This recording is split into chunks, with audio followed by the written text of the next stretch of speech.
ხშირად გვიკავშირდებიან კლიენტები, რომლებსაც ბევრი კითხვა და ეჭვი აქვთ, დაამონტაჟონ თუ არა გასაჭიმი ჭერი თავიანთ სამზარეულოში. ეს ვიდეო შეიქმნა, რათა პასუხი გაეცეს ამ კითხვას. უმეტესობა სამზარეულოსთვის გასაჭიმი ჭერის არჩევისას სვამს სტანდარტულ კითხვებს მისი პრაქტიკულობის, უსაფრთხოებისა და გამძლეობის შესახებ. ამ თემაზე რამდენიმე მითხრა მცდარი წარმოდგენაც კი შეიქმნა, რასაც დღევანდელ ვიდეოში გავფანდავთ.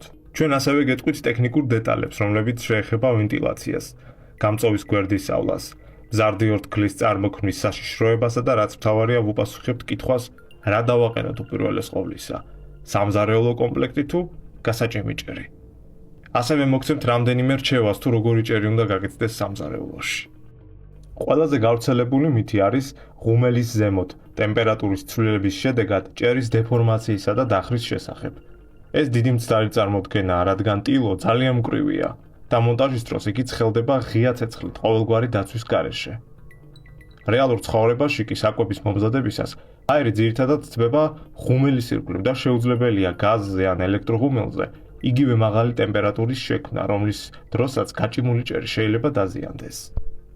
ასევე გავრცელებული მითია სამზარეულოში მაღალი ტენიანობის გამო ჭერის დეფორმაცია და ობის შექმნა. პირველ რიგში გაჭიმული ჭერის თხელი ტილო მყისიერად რეაგირებს ტემპერატურის ცვლილებებზე, ამიტომ წყლის კონდენსატი არ ჩნდება ჭერზე. ასევე მასალა საერთოდ არ შეიწევს ორთქლს და გიფსოკარდონის ან შეღებილი ჭერის განსხვავებით არანაირად არ ზიანდება წყლისა და ორთქლის ზემოქმედებით. ასევე გასაჭიმი ჭერი გაცილებით ნაკლებად ექვემდებარება სოკოს წარმოქმნას, ვიდრე შეღებილი ჭერი. ტილოს ზედაპირზე ფორების არარსებობა ხელს უშლის მასში მიკრობების გამრავლებას, რაც არ შეიძლება ითქვას გიფსოკარდონის ზედაპირზე არსებულ მიკრობზარებზე. ამიტომ გასაჭიმი ჭერი რეკომენდირებულია მაღალი ტენიანობის მქონე ოთახებისათვის. შემდეგი მითი არის ის, რომ ჭერში დამონტაჟებული ნათურების დიდი რაოდენობის გამო შესაძლოა მისი საფარი დადნეს და ასევე რომ მასზე პლაფონების კვალი დარჩეს. ეს არ მოხდება თუ შევკვეთავთ გასაჭიმ ჭერს სანდო კომპანიაში და აირჩევთ მაღალხარისხიან 35 ვატამდე სიმძლავრის ნათურებს. კიდევ ერთი მითია, რომ გაზის წყლის გამაცხელებელმა სამზარეულოში შესაძლოა გაანადგუროს ჭერის ზედაპირი. ფაქტობრივად სამზარეულოში, სადაც გაზის წყლის გამაცხელებელი დგას, შეიძლება დამონტაჟდეს გაჭიმული ჭერის ზიანის გარეშე, თუ წყლის გამაცხელებლიდან კედლამდე მიმავალი კოფრა მინიმუმ 8 სანტიმეტრით იქნება დაშორებული ჭერისაგან. გარდა ამისა, გასაჭიმ ჭერში შეიძლება მარტივად ჩაშენდეს ნებისმიერი გამწოვი, გისოსი და სხვა საჭირო ელემენტები. ჭერის დამონტაჟებისას ტილზე მიკრულია საჭირო დიამეტრის თერმული რგოლი, რომელიც იცავს გაჭიმულ ჭერს დაზიანებისგან. ჯერ იდება სავენტილაციო სადინარი. შემდეგ კი ხელოსანი ჭერით შემოივლის მას. მილის ადგილმდებარეობის, ფორმისა და ზომის მიხედვით გამოიყენება სხვადასხვა ტექნოლოგიები, მაგრამ შედეგი ყოველთვის შესანიშნავია. კიდევ ერთი მცდარი წარმოდგენაა ის, რომ სამზარეულოში გაჭიმული ჭერის მოვლა რთული იქნება, რადგან იქ ყოველთვის მეტი ორთქლი, ჭვარტლი და ჭუჭყია, ვიდრე სხვა ოთახებში. სინამდვილეში გაჭიმული ჭერი არ საჭიროებს განსაკუთრებულ ზრუნვას და ბევრად უფრო ადვილია მისი გაწმენდა ჭუჭყისა და მტვრისგან, ვიდრე სხვა საფარის. სამზარეულოს სამუშაო ადგილის ზემოთ უმეტესად გირჩევთ აირჩიოთ გაჭიმული ჭერი პრიალა ტექსტურით. მისი გაწმენდა ყველაზე მარტივია და შეიძლება დამუშავდეს ჩვეულებრივი მინის საწმენდის საშუალებით ან უბრალოდ საპნის ხსნარით. ყოველივე ზემოთქმულის გარდა სამზარეულოში გაჭიმულ ჭერს კიდევ ბევრი უპირატესობა აქვს. მისი საშუალებით შეგიძლიათ დამალოთ კომუნიკაციები და სამაგრი კონსტრუქციები. ასევე შეგიძლიათ შექმნათ ოთახის ეფექტური ზონირება, გამოიყენოთ განათება და ნებისმიერი ნიმუშის ფოტობეჭდვა. გაჭიმული ჭერის დამონტაჟებამდე ზედაპირის გასწორება ან მოპირკეთება არ არის საჭირო. მაგრამ მთავარი უპირატესობა სხვა ჭერებთან შედარებით არის წყლის გაუმტარლობა, რაც საშუალებას გაძლევთ თქვენი რემონტის, ავეჯისა და იატაკის შენარჩუნებას ზემოდან დატბორვის შემთხვევაში. თხელი ტილო უძლებს წყლის რეკორდულ რაოდენობას 100 ლიტრზე მეტი 1 კვადრატულ მეტრზე. მითების გაქარწყლების შემდეგ ჩვენ გეტყვით თუ როგორ უნდა აირჩიოთ სწორი და საიმედო ჭერი თქვენი სამზარეულოსთვის. პირველი, რასაც ყურადღება უნდა მიაქციოთ, არის ჭერის მასალა. უმჯობესია აირჩიოთ ტილო პლეონკა სამზარეულოსათვის, ვიდრე ქსოვილი, რადგან ის ადვილად იწმინდება და არის ტენიანობისადმი მდგრადი. განსაკუთრებით პრაქტიკულია პრიალა გაჭიმული ჭერი. ვიზუალურად აფართოვებს სივრცეს, ირეკლავს სინათლეს და საგნებს, ვიზუალურად აწევს ჭერს. ის გამოირჩევა ფერების დიდი ასორტიმენტით. სატინის ან მქრქალი მასალა არ არის ამრეკლავი, მაგრამ ასევე ადვილად იწმინდება. მეორე, რაც გასათვალისწინებელია ჭერის არჩევისას, მისი ფერია. ის ყურადღებით უნდა შეირჩეს. მუქი ბნელი ფერები არ უნდა გამოიყენოთ პატარა სამზარეულოში ჭერის გასაფორმებლად. ისინი ვიზუალურად ამცირებენ საერთო სივრცეს და ქმნიან ზეწოლის შეგრძნებას.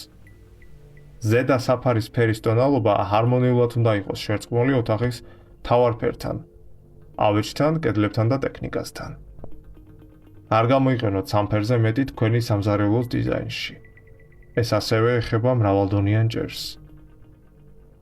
საკმარისია ერთმანეთთან შერწყმული სამი ფერი, რომელთაგან ერთი უნდა იყოს უფრო ნათელი ვიდრე სხვები. პატარა და ბნელ ოთახებში ფერის სიმკვეთრე იცვლება ოთახის ქვემოდან ზევით. იატაკი კეთდება ყველაზე მუქ ფერში, კედლები ოდნავ ღია. ჭერი კი ყველაზე ღია ფერისაა. ფერების ეს განლაგება ვიზუალურად ზრდის სიმაღლეს. მაღალი კედლების მქონე ოთახების შემთხვევაში კი პირიქით ხდება. დიდი სამზარეულო სასადილო, მორთული მხოლოდ ღია ფერებში, გამოიყურება მოსაწყენად. ამიტომ უნდა გაკეთდეს მკვეთრი ფერის აქცენტები. მაგალითად, შესაძლებელია ჭერი გაამრავალფეროვნოთ ფოტობეჭდვით, ჩუქურთმებით ან სხვადასხვა ფერადი დონის გამოყენებით. მაგალითად, მრავალდონიანი გაჭიმული ჭერი საშუალებას გაძლევთ გამოიყენოთ არასტანდარტული ფორმები. ასევე შესაძლებელია სამზარეულოს სივრცის ზონირება, სამუშაო და სასადილო ზონებად დაყოფა. ჩვენ ყოველთვის გირჩევთ უფრო კაშკაშა განათებას საკვების მომზადების ზონაში და გაფანტულ და სადა განათებას სასადილო ზონის ზემოთ. და მოდით გადავიდეთ ყველაზე გავრცელებულ კითხვაზე, რომელსაც ჩვენი მენეჯერი იღებს ახალი კლიენტებისგან. რა უნდა გააკეთოს პირველ რიგში? სამზარეულოს კარადები ჭერამდე თუ გაჭიმული ჭერი? პრაქტიკაში ორივე ვარიანტი მშვენივრად მუშაობს. შეგიძლიათ ჯერ გაჭიმული ჭერის დამონტაჟება, შემდეგ კი ავეჯის ხელოსნები მოარგებენ სამზარეულოს ზომას ჭერს. ამ შემთხვევაში მინიმალური სივრცე ჭერსა და სამზარეულოს შორის იქნება 1 სანტიმეტრი. ხოლო თუ ზედა კარადებს აქვთ ფართო ჩამოკიდებული კარებები, მაშინ უმჯობესია გაკეთდეს 2 სანტიმეტრამდე. სინამდვილეში ეს საერთოდ არ გამოჩნდება სამზარეულოში ყოფნისას. მეორე შემთხვევაა, როცა ჯერ სამზარეულოს აკეთებენ, შემდეგ კი გასაჭიმ ჭერს. ეს უფრო იშვიათია, რადგან უმეტესობა ჩვეულებრივ ავეჯს რემონტის შემდეგ უკვეთავს. ამ ვარიანტში თქვენ უნდა უხეშად გამოთვალოთ, რამდენად დაიწევს გაჭიმული ჭერი, მასზე დამონტაჟებული კომუნიკაციების გათვალისწინებით, სავარაუდოდ ჩაშენებული ნათურების გათვალისწინებით და სხვა ნიუანსებით. როდესაც ჭერის სიმაღლე განისაზღვრა, ავეჯის ხელოსნები ამზადებენ ცარიელ ზოლს, სამზარეულოს კარადების თავზე, ცოკოლს, რომელზეც შემდგომში გაჭიმული ჭერი დამაგრდება. შედეგად, თქვენ მიიღებთ გასაჭიმი ჭერის იდეალურ შერწყმას სამზარეულოს ავეჯთან. დასასრულს, თამამად შეგვიძლია ვთქვათ, რომ გასაჭიმი ჭერი შესანიშნავი გამოსავალია სამზარეულოსთვის. ის საშუალებას მოგცემთ განახორციელოთ ნებისმიერი დიზაინის იდეა, ოთახის ზონირება, კომუნიკაციების დამალვა, ხოლო გამძლე ტილო უზრუნველყოფს ჭერის უნაკლო იერს მრავალი წლის განმავლობაში, თუნდაც ზემოდან მეზობლის მიერ დატბორვის შემთხვევაში. თუ ამ ვიდეოში დაგვავიწყდა რაიმე კითხვის გაშუქება, დაწერეთ კომენტარებში და ჩვენ აუცილებლად კი პასუხებთ. და თუ ეს ვიდეო თქვენთვის სასარგებლო აღმოჩნდა, მოიწონეთ ის და ურჩიეთ მეგობრებს, რომლებიც გეგმავენ სახლის, ბინის ან ოფისის რემონტს.